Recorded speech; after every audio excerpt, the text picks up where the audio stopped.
Okay, welcome back to Mr. Hassan's Maths channel. I'm now answering question number 8 from the Edexcel C4 Core Mathematics June 2019, the GCE paper. And this question is about vectors. We're told that there is a vector or line L1, which is given by the equation r equals minus 6, 13, 1 plus mu 4 minus 5, 3 with respect to a fixed origin O. That's a vector equation of line 1, where mu is a scalar parameter, and we're told that the point P lies on line 1 and has the coordinates 2, C and D. 2, C, D, where C and D are constants, so we only know the x coordinate of the point P. We don't know the y or the z coordinates. And the point A does not lie on line 1 and has coordinates 6, minus 1, 7. We've got to find the exact value of the distance from P to A. Okay, so if for us to find the distance from P to A, we need to find the value of C and D in the coordinates of this point. And we can do that because this point, if it lies on this line, will satisfy the equation of this line. There will be a value of mu that takes us exactly to this point. Okay, a vector of equation of a line kind of works like this. You have two parts to it. You have one part of it, which is the position vector of a point on the line with respect to the origin. So say this is the origin, then the first part of the vector takes us to the line. So this would be, for example, the minus 6, 13, 1. That will take us to a point on the line. That's from O to this point here. And then the mu times 4 minus 5, 3 will take us along the line somewhere. So for example, if mu is 1, you might end up going from here to here, if this is the vector 4 minus 5, 3, for example. If mu is 2, then you'd go 2 times that vector along here. If mu is minus 1, you go in this direction. If mu is minus 2, you go twice in that direction. If mu is a half, you go a half in that direction. Okay, so this equation will take us somewhere along the line, because we'll get to the line using this vector, and then we'll go along the line somewhere using this vector. We'll have some scalar times this vector, so we'll definitely be going somewhere along this line, either this way or that way. The value of mu will determine exactly where along the line we go, but for sure this will take us somewhere along the line.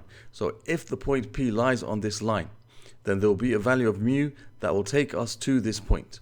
So what we can do is we can write down like a little equation. We can say, okay, if P lies on line 1, then we can say that minus 6, 13 and 1 plus mu times 4 and minus 5 and 3 will definitely equal 2, C and D. Okay, because if the point P has coordinates 2, C, D, that means from O to P is going to be the vector 2, C, D, because the coordinates are related to the origin, and the position vector is also related to the origin. Okay, so we need to find this vector from O to P. So we can say that O to P is going to be given by this. So we have to find the value of mu for which this is true. And because we have one of the coordinates of the point P, which is this x coordinate, we can set up an equation. We can say, okay, this means that minus 6 plus mu times 4 is equal to 2. So we can say minus 6 plus 4 mu is equal to 2. So 4 mu is equal to 2 plus 6, which is 8, which means mu is equal to 8 over 4, which is 2. So I know that when mu equals 2, we're going to have the vector O to P. All right, so we can just substitute instead of mu 2. So we have, we can say O to P therefore is going to equal minus 6, 13 and 1 plus 2 times 4 minus 5 and 3, and that will take us from O to P, okay, which is minus 6 plus 4, which is of course plus 8, sorry, which is of course 2. We got 13 minus 10, which is 3, and we got 1 plus 6, which is 7. So the vector from O to P is 2, 3, 7. Okay, now we need to find the distance from P to A. From P to A. Now P lies on the line L1. Okay, so let's draw the line L1 here. So let's say this is P, and it says A is not on line 1, so let's call this line 1. Let's say A is over here somewhere. Okay, anywhere off line P, off the line 1, we need to find the vector from P to A. The vector from P to A, and then we can find the distance from P to A. So we know, okay, let's just say O is over here somewhere. Let's say O is over here somewhere. Okay, we want to find the vector from P to A. I know the vector from O to A. I know the vector from A to P, O to P. I know these vectors. And I want to find the vector from P to A. So if I want to go from P to A, I have to go from P to O and then O to A, which is like O to A minus OP. OA minus OP is the vector that I'm looking for. Alright, so I know what O to A is from the first part of the question. It's the position vector of A.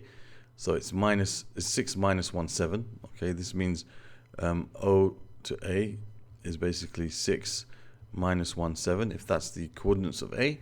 So you have 6 minus 1, 7.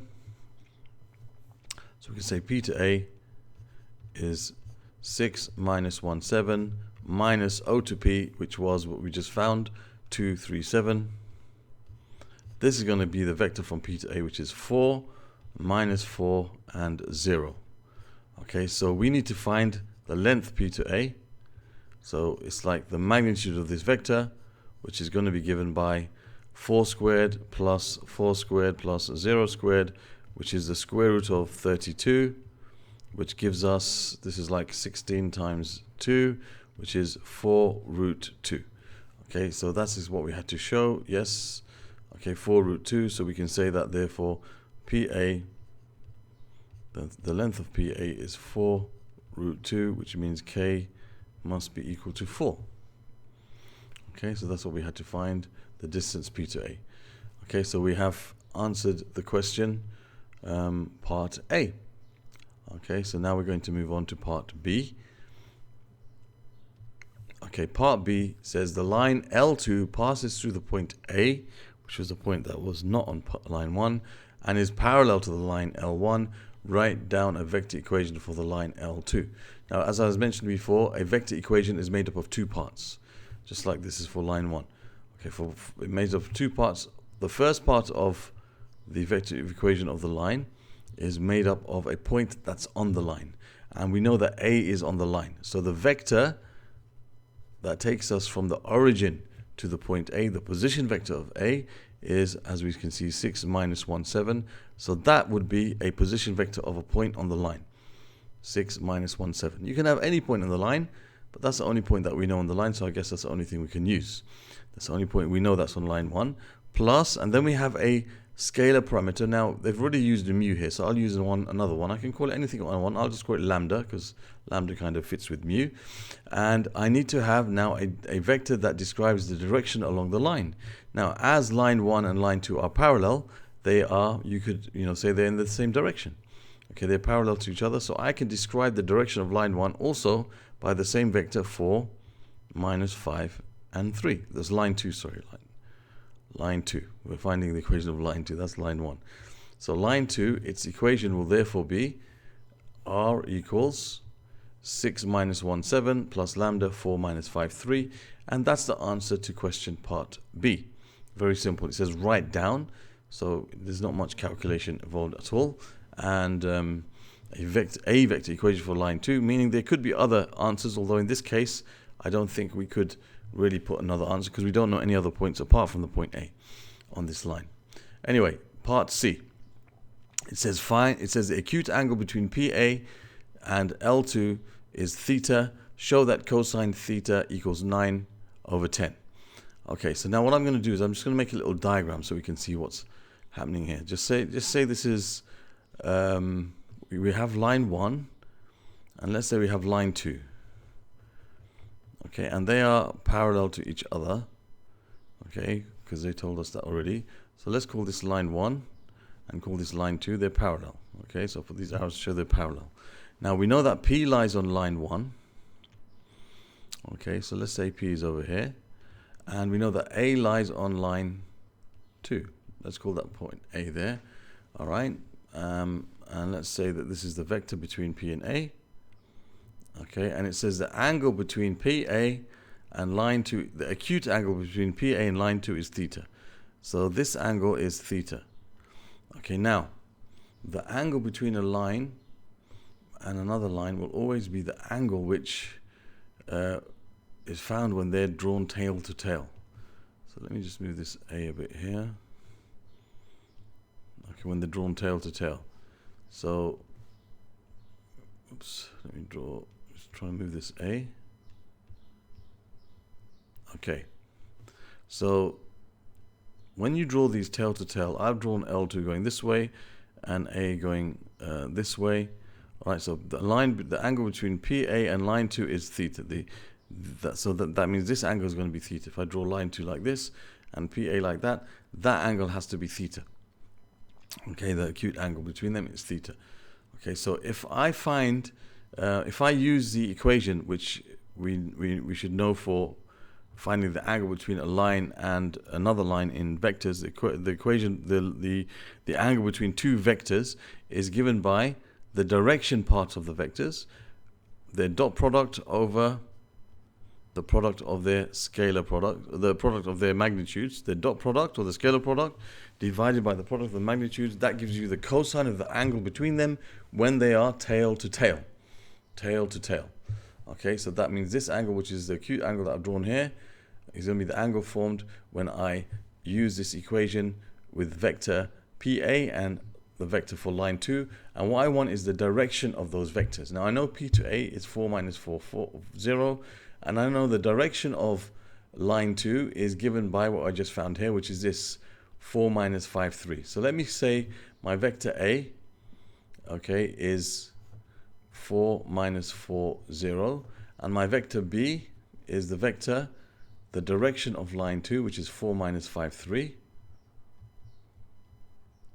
Okay, so therefore I can say the dot product of A and B is going to be 4 minus 4, 0 times 4 minus 5 and 3, which gives you 4 times 4, which is 16. When you find the dot product, you just multiply them together, 16. And I got plus minus 4 times minus 5, which is plus 20. And 0 times 3, which is 0. So that gives me 36. So that's the dot product of A and B. And I can see the magnitude of the vector A is going to be given by the square root of 4 squared plus 4 squared. We actually found that in the last question. We found the magnitude of, this is 4 root 2. Okay, and the magnitude of vector B, we can see, is going to be the square root of 4 squared plus 5 squared plus 3 squared, which is going to be the square root of 16 plus 9, which is 25, plus 25, which is 50, which is going to be the 25 times 2, so 5 root 2. 5 root 2. So we can see the magnitude of B is 5 times root 2. So we can say the cosine of the angle between them is their dot product, which is A dot B over the magnitude of A times the magnitude of B, which is A dot B was 36, over the magnitude of A, which is 4 root 2 times 5 root 2. Okay, so that's 36 over 4 times 5, which is 20, and root 2 times root 2, which is 2. 20 times 2. So we can say, all right, let's cancel that with that. That's 18. That gives you 18 over 20, which is 9 over 10. 9 over 10. And we can see that's what we had to show. Cosine theta equals 9 over 10. So therefore we can say cosine of theta is equal to 9 over 10. So that's part C done of this question. Okay, now we're going to move on to part D. Okay, part D says the point B lies on line L2 such that PA equals PB. Find the coordinates of the point B. Let me just bring that diagram over and then we'll have a look. Okay, so this is the diagram that we drew before. It says the point B lies on line 2 such that PA equals PB. So that means B must be somewhere over here. B must be somewhere over here. So let me just draw. So isosceles triangle, PA and PB are the same length. So in my diagram that I've drawn, B must be over here, such that this length is the same as that length. So this is isosceles. So that means, of course, this also must be theta. Okay, that must be theta as well. All right, so it says we got to find the coordinates of the point B. Okay, so I'm going to just let's say the origin is here now. I mean, I know I drew it there before, but the origin is just to get some vectors that we need. So I'll just draw it in a place so it's not cluttered. So I need to find the coordinates of the point B. Okay, so that means if I find the vector O to B, okay, I'll have the coordinates of the point B. So my objective is to find O to B. Okay, now I can think of a few ways of doing this. Okay, one of the ways of doing this is to find, use the fact that B lies on line 2, and also use the fact that the magnitude of PA is the same as the magnitude of PB. PB also has the same magnitude 4 root 2, as they tell us here, because they are, it's an isosceles triangle basically. This length is the same as that. So I know that P is on line 2. I know that B is on line 2, and it's also the same. The length from P to B is 4 root 2. With those two pieces of information, I can find where B is. So I'm going to call B, the coordinates of B, X, Y, and Z. Okay, and that means the vector from O to B will be X, Y, Z. The position vector from O to B, X, Y, Z. I know the vector from O to P already. O to P was okay, I have to get, I think I've got it. Let me just get it from the other page. Okay, so O to P was 237. That's the vector from O to P, 237. 237. So I can find an expression for O to B in terms of I can find an expression from O to B in terms of I can find an expression for P to B, sorry, in terms of X, Y, and Z. I can say that the vector from P to B, okay, the vector from P to B is minus OP plus OB. P to B minus OP plus OB, which is like basically OB minus OP. The reason I want from P to B, because I know its length, and I can work out some expression which will help me there. So P to B is OB minus OP. So I've called O to be XYZ, all right? So this is going to be XYZ minus the vector O to P, which we said was 237. Okay, so that gives me the vector X minus 2 and Y minus 3 and Z minus 7. That's the vector from P to B, okay? The vector from P to B is equal to this vector X minus 2, Y minus 3, Z minus 7. Now, important as well, we know that the magnitude of this vector is equal to 4 root 2. The magnitude of P to B is equal to 4 root 2. So from that I can form an equation. I can say that basically X minus 2 squared plus Y minus 3 squared plus Z minus 7 squared, all square rooted, equals 4 root 2. So what I can do, instead of writing the square root, I can just basically square both sides, and I can just get rid of the square root then. You see? Then I don't have the square root hanging around, square both sides. I'm left with basically the square root disappearing on this side, and that being 4 root 2 all squared. So now I've got an equation here which I can deal with. So let's just leave it like this for now. Y minus 3 squared plus Z minus 7 squared is equal to 16 times 2, which is 32. So that's like one equation I formed from the fact that the magnitude of PB is 4 root 2. The other thing I know about the point B is that it lies on line 2.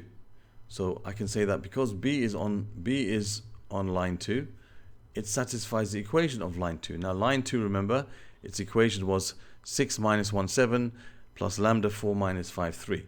So you've got 6 minus 1, 7 plus lambda times 4 minus 5, 3. Now that means there's going to be a value of lambda that takes us to the point B, which is given the coordinates x, y, z, or the position vector x, y, z. 4 minus 5, 3, just make sure that's right. Good, yes. So from here I can form 3 equations. I can say 6 plus 4 lambda equals x, and I can say minus 1 minus 5 lambda equals y, and I can say 7 plus 3 lambda equals z.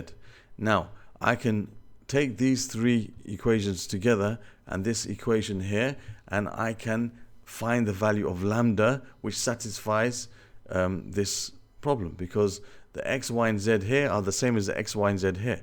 So if I substitute, instead of x, 6 plus 4 lambda, instead of y, minus 1 minus 5 lambda, instead of z, 7 plus 3 lambda, then that value of lambda will be the value of lambda which will tell us where the point B is. It will tell us the position vector of a point which lies on line 2 and has a magnitude of 4 root 2. Okay, so that's what we have to do here. Substitute these values into this equation. So instead of x, I can put 6 plus 4 lambda.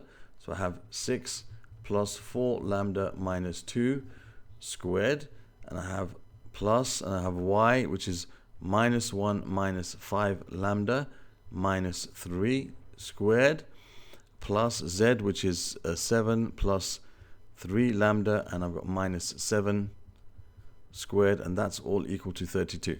So if I solve this equation, I should find the value of lambda which satisfies these conditions. So I've got 4 lambda minus plus 4 lambda plus 4 squared, and I'm going to have here plus, that's minus 5 lambda minus 4 squared, and here I'll have plus 7 minus 7 is 0, so you have just 3 lambda all squared equals 32. You have to be very careful not to make silly mistakes in this. It's easy to miss out a minus sign or do something wrong and you mess up the rest of the question. But anyway, so that's 4 lambda plus 4. If I square that, I'm going to get 16 lambda squared plus, that's 16 times 2, which is 32 lambda, plus 4 squared, 16. And then this is going to give me plus, now this is all going to become positive, because you have a minus, so you're going to have minus 5 lambda squared, which is 25 lambda squared. And you're going to have minus 5 times minus 4, which is plus 20 lambda times 2, which is plus 40 lambda, just using the pattern for squaring brackets. And then I'm going to have minus 4 squared, which is going to be plus 16. So it all becomes positive, and that's 9 lambda squared equals 32. Now I can bring the like terms together, so I've got 16 lambda squared plus 9 lambda squared, which is 25 lambda squared, plus another 25, that's 50 lambda squared. Then I've got 32 lambda plus 40 lambda, which is plus 72 lambda, and I've got 16 plus 16, which is 32. If I subtract 32 from both sides, it will become 0. So I'm left with this equation. I can divide by 2.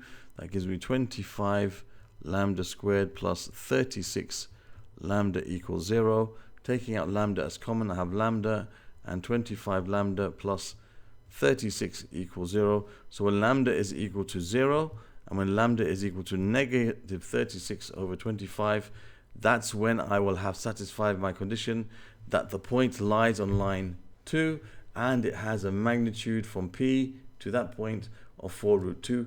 And you can see I've got two values here. Okay, which is the value we need? Well, if we look at the equation of this line, if I put lambda as 0, it takes me to 6 minus 1, 7, and 6 minus 1, 7 is the coordinates of the point A. Okay, the coordinates of the point A is 6 minus 1, 7. Okay, it's not mentioned here, but it's in. I remember that from the beginning of the question. Okay, 6 minus 1, 7 was the coordinates of the point A. That was, remember, A was on the line 2, and that was the coordinates we used for that, just to make sure. Yeah, O to A was 6 minus 1, 7. Right, so the lambda equals 0 takes us to 6 minus 1, 7. Why does it take us to 6 minus 1, 7? Well, the reason being is because when lambda is 0, okay, the point A is a point which does lie on line 2, and it has a length of 4 root 2. This is 4 root 2, and this is 4 root 2. So it also satisfies this equation. So that's one value which the lambda here tells us a point which is on line 2 and it has a distance from P of 4 root 2. So that's the point A. That will take us to the point A. The point B is going to be the other value. This will be when lambda is minus 36 over 25. That's going to take us to the other point along line 2, which is also has a distance from P of 4 root 2. So it all kind of fits in and makes sense. So all that's left for us to do now is to put lambda as this value of minus 36 over 25 to find the x and y and z coordinates. So for the x coordinate, I'm going to have 6. I'm going to have plus 4 times minus 30, what was it? 36 over 25. Okay, that will give me the x coordinate, and the y coordinate will be minus 1 minus 5 times minus 36 over 25, and the z coordinate is going to be 7 plus 3 times lambda, so 7 plus 3 times minus 36 over 25, and that will give me my solutions, my x, y, and z coordinate, and we have to write it in the end in what form? Coordinate form. So we have to put the answer as B, and we'll have coordinate form. So we have 3 coordinates. I'll just find out what they are. I'll just use a calculator. So I have 6 plus 4 times, 4 times, I have minus 36. Okay, minus 36 over 25. Close that bracket. Okay, so that's going to give me 6 over 25. That's 6 over 25. So that's the x coordinate, 6 over 25. And then I've got to find the y coordinate. So I'll just go back here.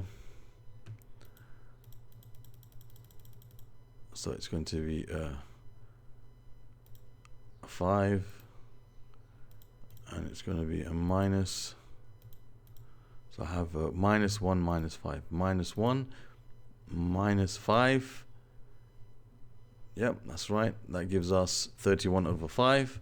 So this is 31 over 5, which is the middle coordinate here. That's the y coordinate. And then we got the z coordinate. So I'm just going to go back here and I'll put, let's just go all the way back here. Just get rid of all of these. I need 7 plus 3. 7 plus 3 times this bracket. And that gives us 67 over 25. 67 over 25.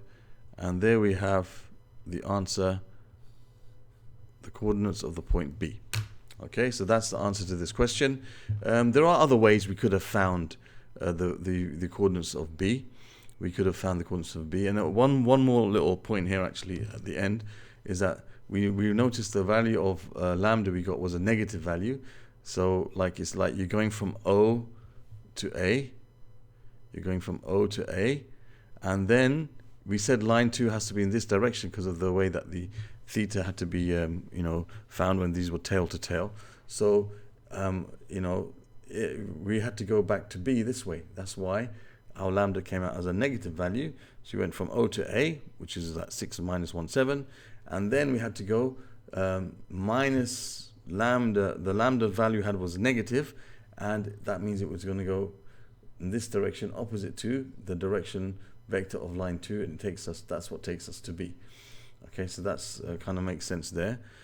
Secondly, as I said, there's other ways. There's not just one way to find the answer to this question. I use this particular method where I have 2 qualities of the point B. One of them that it lies on line 2, so I can make this set of equations. It satisfies the equation of line 2.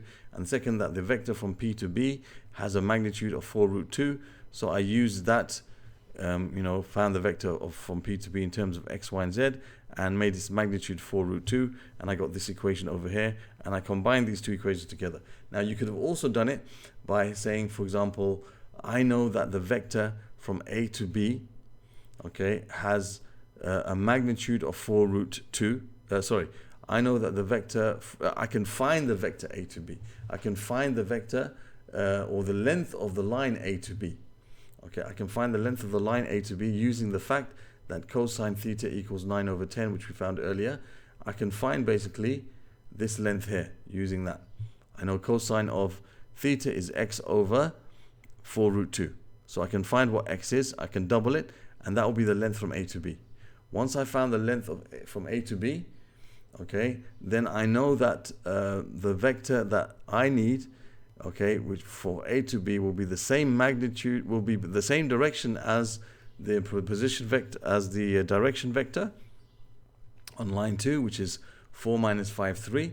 Okay, but it will have this magnitude. So I can find a vector which has a magnitude of 1 in this direction and multiply it by the magnitude of A to B. And that will take me from A that will be the vector from A to B. So I can then just add it to O to A and find it. But there's no, I mean, that's another way. There's lots of ways of doing it. That's just one more way you might want to try. Okay, find the vector from, find the length of A to B using trigonometry, because we know cosine theta is 9/10. This is isosceles, so I can draw a line perpendicular like this, and I can find half of the length from A to B, double it. That will be the length from A to B.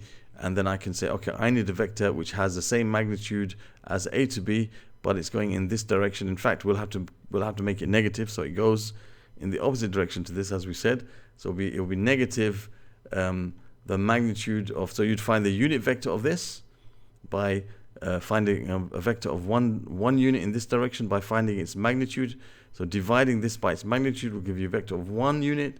Multiply that by the magnitude from A to B, and then that will give you the vector from A to B. You just add O to A to it and you have it. Okay, so that's just another way of doing the question. Anyway, other questions from this paper you could find on this video, or on this link, sorry, over here.